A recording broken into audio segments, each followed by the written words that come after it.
Hello, friends. What if I told you that the power you've been praying for is already inside you?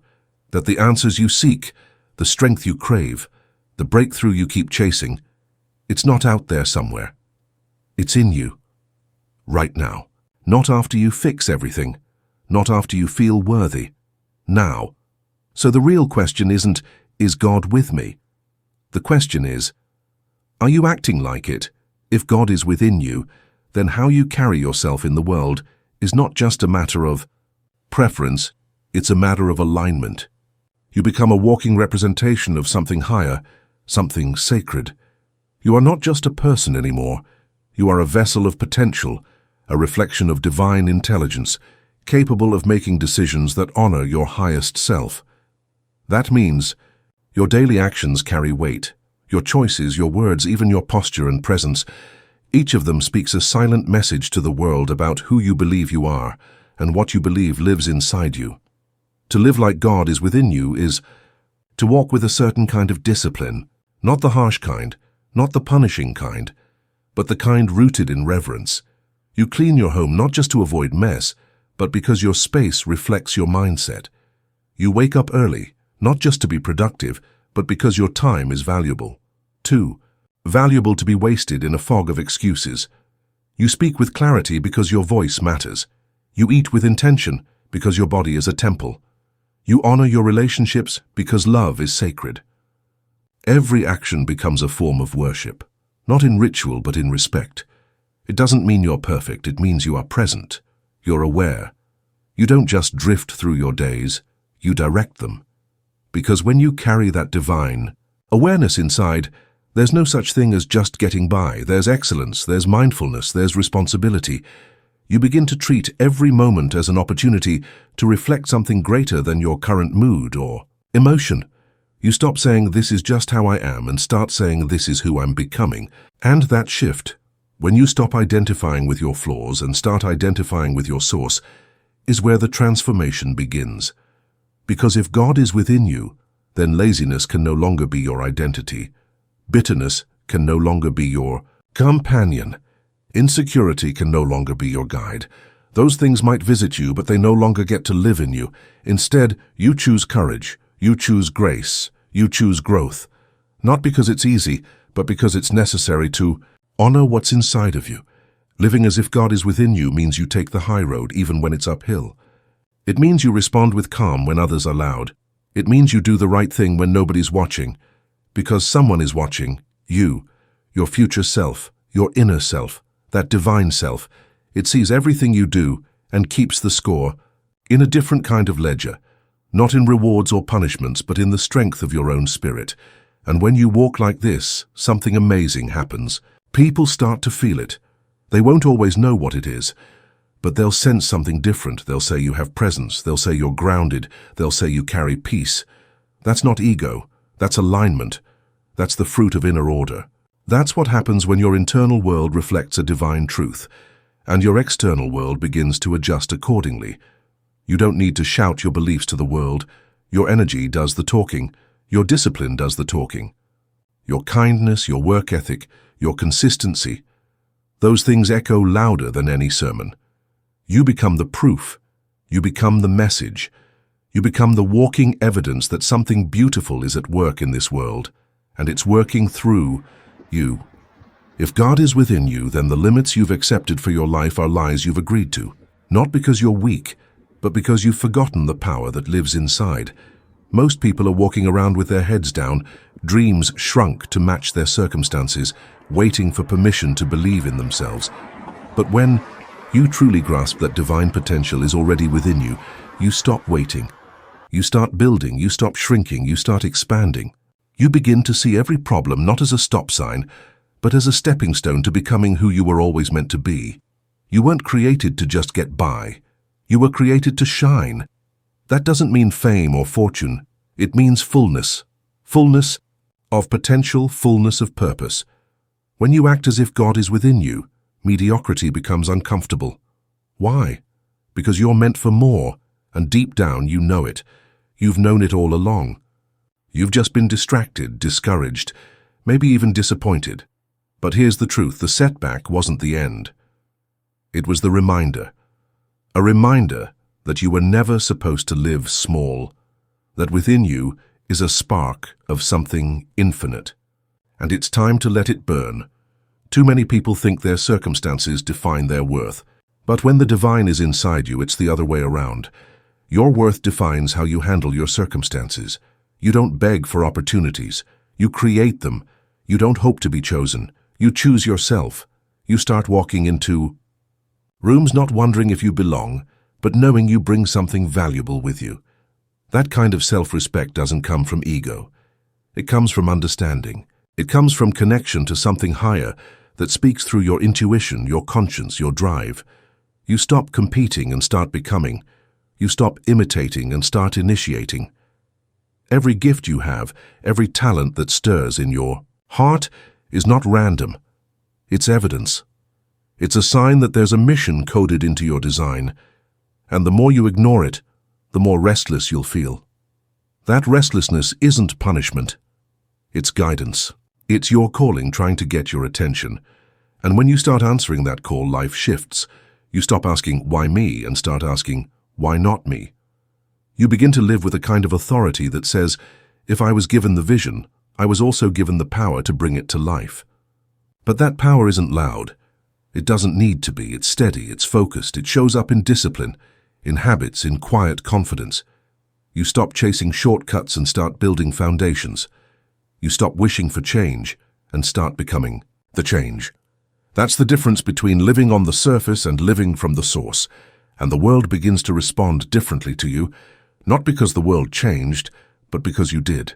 You started acting like someone who's already equipped, someone who no longer needs outside validation to do what they were born to do. The obstacles don't go away, but you grow stronger than them. You no longer see them as reasons to quit, but as training grounds. Resistance builds muscle, struggle builds strength. And when you live from that place, when you remember who's inside you, you no longer fear the climb, you embrace it, because you know what's waiting at the top isn't just success, it's alignment, fulfillment, purpose realized. This way of living demands more from you. It calls you to lead yourself even when no one's watching. It calls you to forgive, to rise, to grow, to give your best, not because someone's keeping score, but because greatness is your responsibility. And if greatness lives within you, then the question is no longer, can I?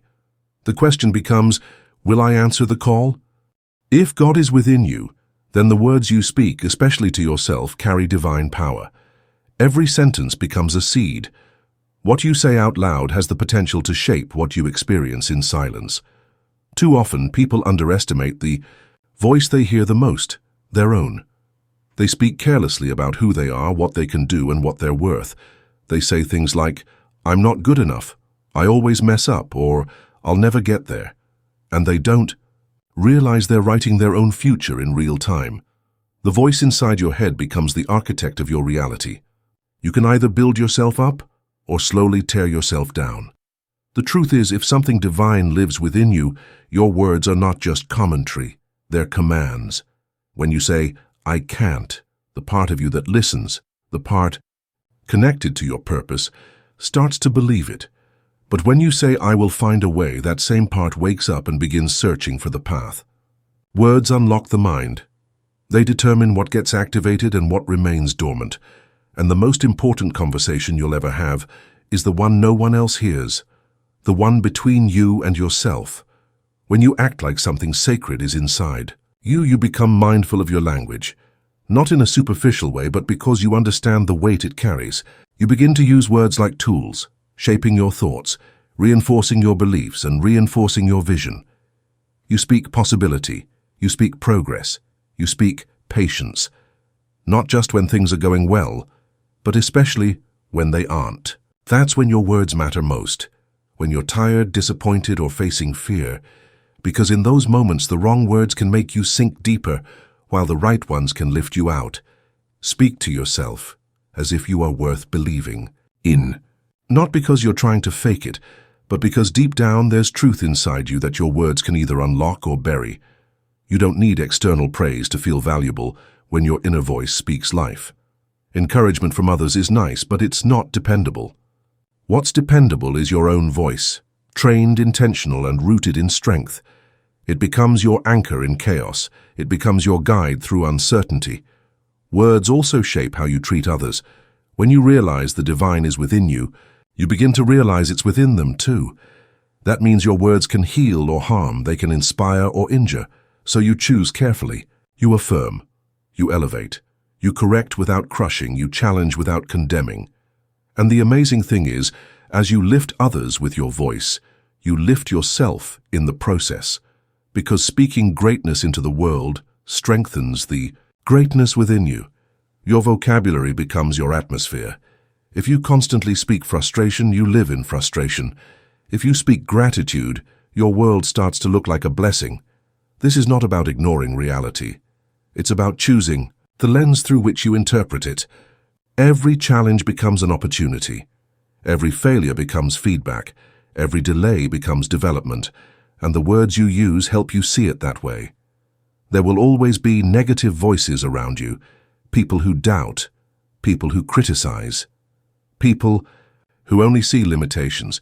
You can't control them, but you can control the one voice they can't touch, yours. And when that voice is strong, centered, and fueled by truth, nothing on the outside can overpower it. You become the one who rewrites the script, not with arrogance but with authority. Quiet, steady, grounded authority. The kind that comes from someone who knows who they are, what they're made of, and who lives inside them. The kind that doesn't need to shout because it speaks from the source. If God is within you, then your actions are not ordinary. They are sacred. Faith is not just something you feel, it's something you live. It's not proven in words alone, but in the habits you practice, the choices you make, and the way you move through each day. You can pray all you want, meditate for hours, speak affirmations in the mirror, but without aligned action, all of it is incomplete. When you understand that something divine is guiding you from within, your life stops being a performance and starts becoming a testimony. People often think faith means waiting, hoping, or wishing, but real faith is movement. It's showing up, with excellence even when no one's watching. It's doing the right thing even when it's hard. It's making the call, building the project, having the hard conversation, staying consistent when the results are slow. That's what living from the inside out looks like. It's not about how loud your voice is. It's about how disciplined your feet are. The way you manage your time, treat your body, handle your relationships, pursue your goals, all of it becomes a demonstration of what you truly believe is living within you. There's something powerful about someone who doesn't need to announce their beliefs but lets their life speak for them. The way they show up early, the way they keep their word, the way they stay calm under pressure. It's not for show, it's a reflection of inner alignment. That quiet strength comes from knowing who you are and what you're connected to. It doesn't need applause, it doesn't need permission. It's driven by purpose, not performance. Too many people wait for a breakthrough before they behave like they're blessed. But those who understand that God lives within don't wait. They walk, they act, they move in the direction of their vision, even when nothing around them looks like progress. They don't let their current circumstances shrink their standards. They lead with intention. They serve with humility. They build with consistency, because they know the evidence of what they carry inside will eventually show on the outside. Action reveals belief. If you believe you are guided, you will take the next step even when you can't see the full picture. If you believe you are worthy, you won't tolerate environments that dim your light. If you believe your work has purpose, you won't treat it as a burden. You'll treat it as a blessing. Every day becomes an opportunity to practice that belief, not just once in a while, but in everything you do, in the way you speak, in the way you create, in the way you lead yourself, especially when nobody else is around to watch. This way of living creates momentum. At first it's quiet, invisible. You start making small decisions differently. You wake up earlier, you prepare better, you think deeper, you listen more. You stop reacting emotionally and start responding wisely.